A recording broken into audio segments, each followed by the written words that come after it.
13 minutes de vérité au plaisir de vous retrouver sur Sénégal 7 TV ci seen programme de la semaine ginnaaw bañ leen nuyoo ba noppi amoon mbégte également gunge leen ci li nga xamante ni moom moo di màggalu Touba foofee ca ville sainte bi xam ngeen ni nag Sénégal 7 amal na ci également liggéey bu am solo boobu la liggéey également la ñu fas yéene wéyal fii au niveau de Dakar ginnaaw bañ fi dellusee mais fekk fi également yeneen ci ay actualité yi nga xamante ni sax jotewul dara ak l'actualité politique mais depuis lors ñëpp a ngi ciy wax également enquête bi di wéyal yi mu ñeel li nga xamante ni moom moo di faatu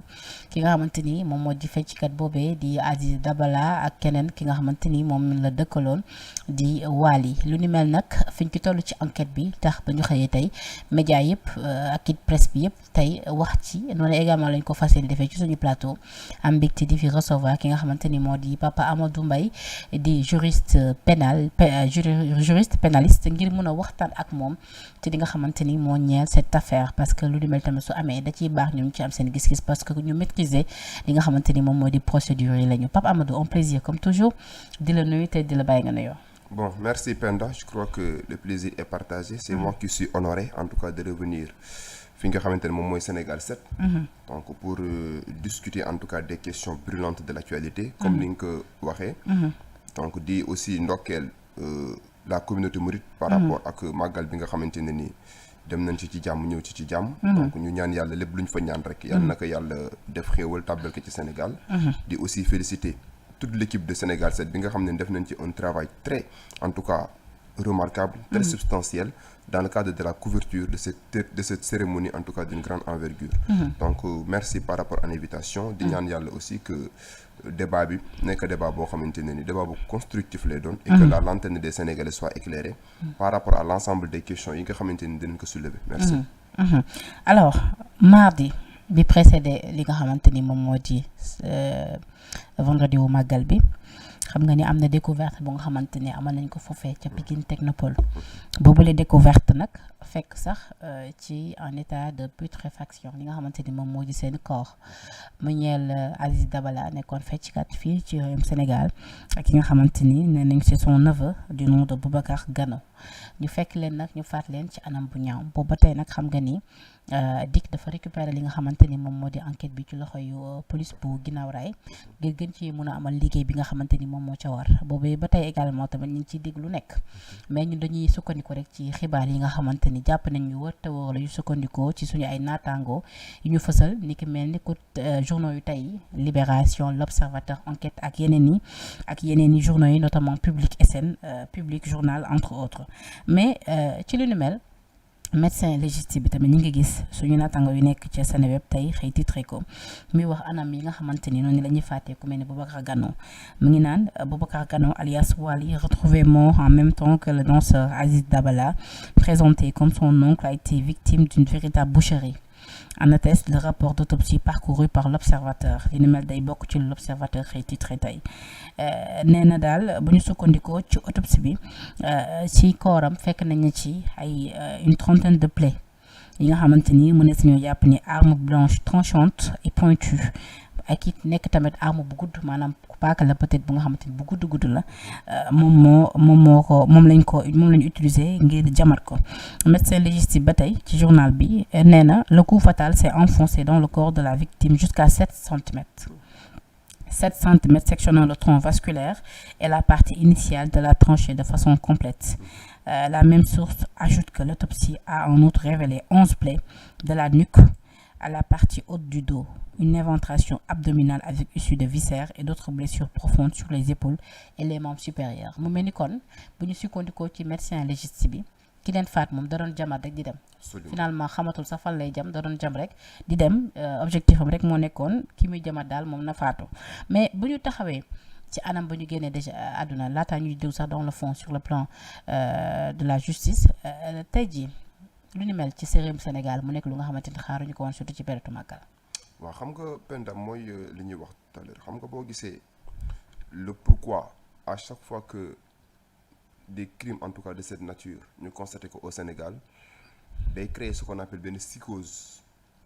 dans la conscience collective.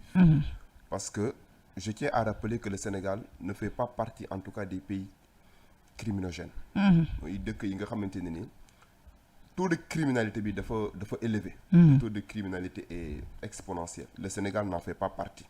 Parce que dafa am une tradition boo xamante ne ni moom naan am au Sénégal une vieille tradition en tout cas bi nga xamante ne ni mooy yërmande. La religion aussi am rôle boo xamante ne rôle bu am importance la boo xam ne joué na ko fii. Donc de telle sorte que à partir du moment où ñu constaté en tout cas des scénarios aussi effarants day nekk leen na loo xamante ne ni ça fait tilt. day créer benn psychose dans la conscience collective. Ça aurait été par exemple ci yeneen dëkk yi quand on prend l'exemple des États-Unis où le taux de criminalité est exponentiel de jour en jour.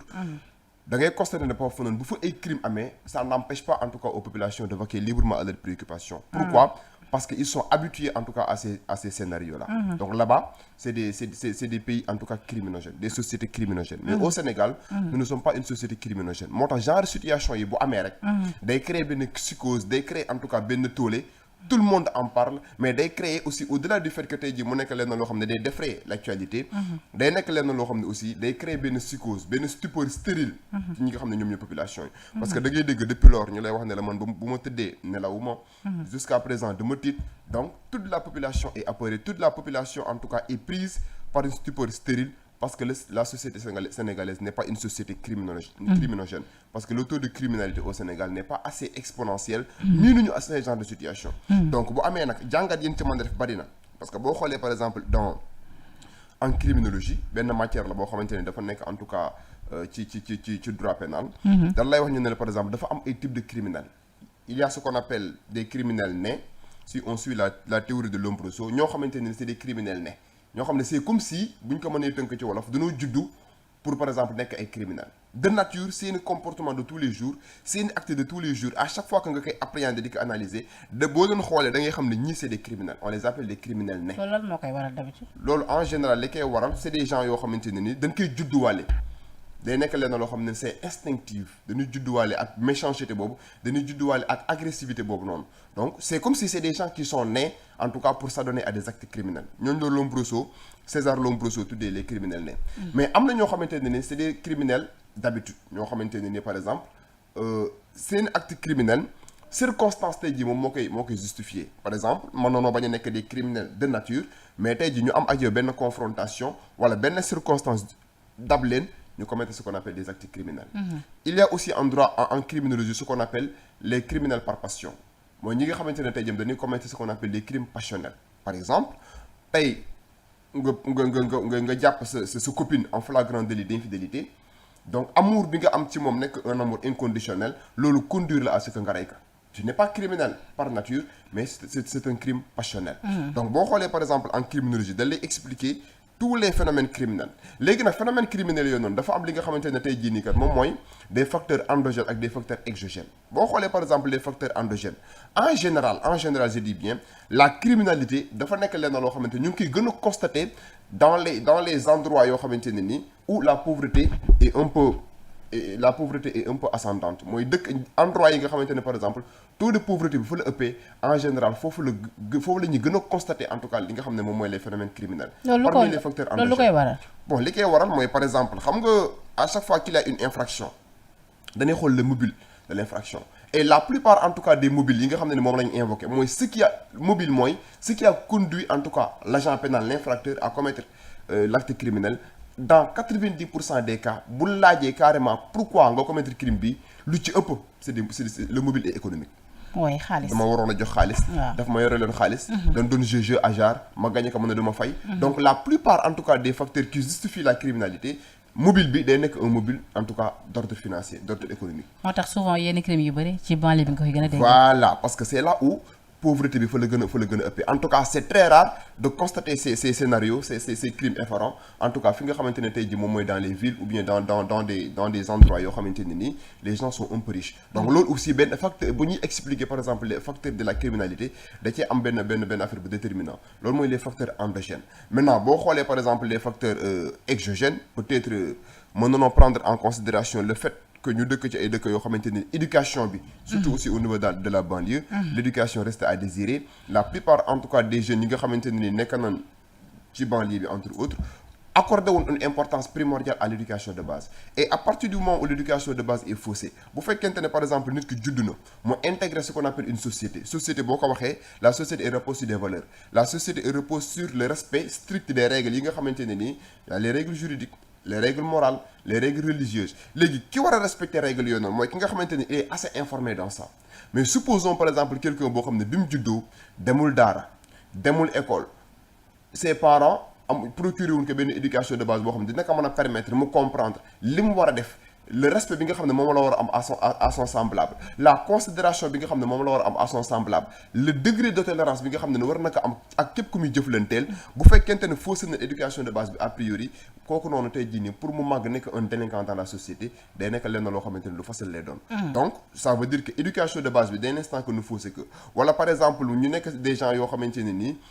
danoo nekk dans une situation de précarité c'est-à-dire amuñu yenn moyens yi tey jii moo tax parfois ngay dégg par exemple nit rey na nit pour 50 francs wala nit rey na nit pour 100 francs wala nit rey na nit pour benn cigarette donc c'est parce que c'est des gens yoo xamante ne c'est des criminels ataviques quand on parle de criminels ataviques mooy ñoo xamante ne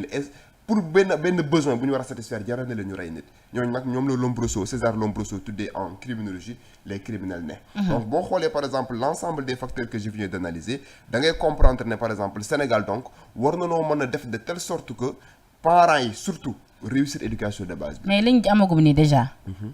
ci enquête bi. li ñu fasalagum ci li nga xamante ni moom moo di ci presse bi. tey jii gang bi ñuy wax boo leen doon dugal. ci ban catégorie de criminel nga leen di dugal. waaw xam nga jusqu'à présent Penda. donte ni nag l'enquête suit son cours. voilà xam nga nous sommes tous tenus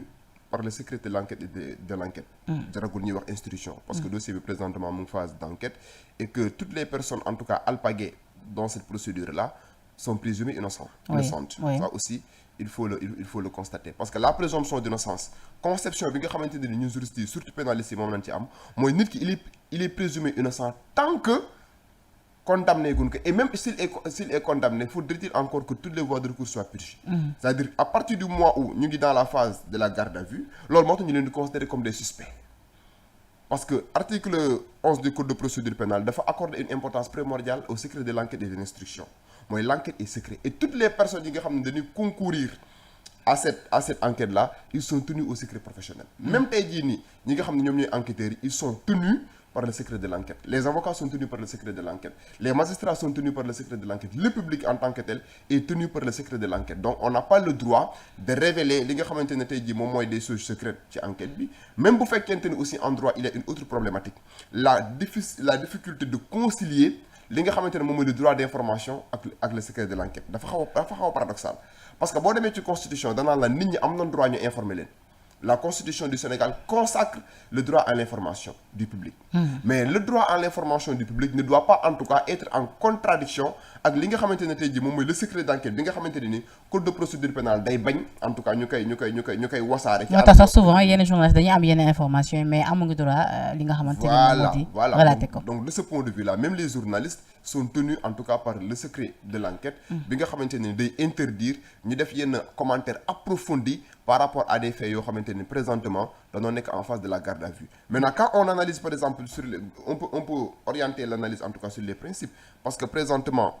on a eu dire que il y a 6 je sais pas ou bien 5 personnes yoo xamante ne ni ils sont entre les mains en tout cas des limiers de la division des investigations criminelles parce que la division des investigations criminelles je tiens à rappeler que benn unité la boo xamante ne ni dafa nekk direction de la police judiciaire tutelle am nekk le ministère de l'intérieur parce que boo xoolee par exemple dans un premier temps ñi nga xamante ne ñoom ñoo njëkkoon a saisir des faits c'est la police de Guinaw Rail mais à partir du moment où la division des investigations criminelles a constaté que ce scénario c'est un scénario un peu complexe l'infraction est d'une gravité extrême la division des investigations criminelles dafa am une compétence nationale bu koy permettre tey jii mu dessaisir ñi nga xamante ne ni moom mooy la brigade de la gendarmerie wala par exemple la police en la matière bi nga xam ne moom moo njëkkoona loolu affaire bi pour def ko yëfu boppam parce que moom moo am les moyens d'information les techniques d'information beaucoup plus approfondies boo xamante ne par exemple yenn brigades yi wala yenn commissariats yi amuñu ko. et dans ce cas là moom dafay sukkandiku ba tey ci li nga xamante ni moom moo di police bu Guinaw Rail li ñu amagum déjà ñoom comme élément. absolument wala dafay ñëw teg yëpp de côté. non non seulement day sukkandiku ci premier élément yooyu noonu mais moom day am un pouvoir d'approfondissement mu gën a creuser pour la manifestation de la vérité c'est pourquoi même dans la phase d'enquête da ngay constater ne par exemple njëkkoon a alpagé mooy la personne bi nga xamante ne ni moom nee nan moom moo def ay aveu te ci aveu boobu après dinañ ci ñëw. parce que les Sénégalais dañuy wax ne par exemple aveu mais en matière pénale bu njëkkoon doon wax ne l'aveu c'est la reine des preuves mais présentement l'aveu n'est plus la reine des preuves parce que nit ki c'est pas parce que avoué na rek que moom moo def rek. c'est la fin du procès. non auparavant bu ñu la masaane jàpp. nga ne man ba tey sax ñu employé le présumé meurtrier. tout à fait. xam nga def na ay aveu te pourtant les journalistes dans leur titre dañuy continuer di def le présumé meurtrier xam nga lan moo tax non seulement les journalistes ne veulent pas violer le principe sacro-saint de la présomption d'innocence bi nga xamante ne ni c'est un principe à valeur constitutionnelle parce que ça fait partie des droits de la défense mais aussi aveu boobu noonu waa ji def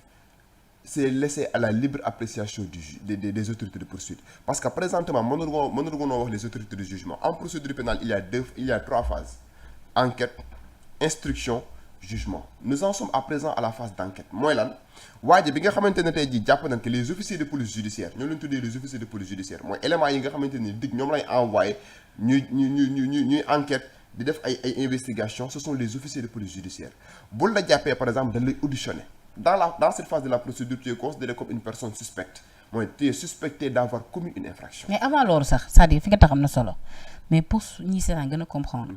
dama bëgg d'abord ñu taxaw ci li nga xamante ni moom moo di fay yi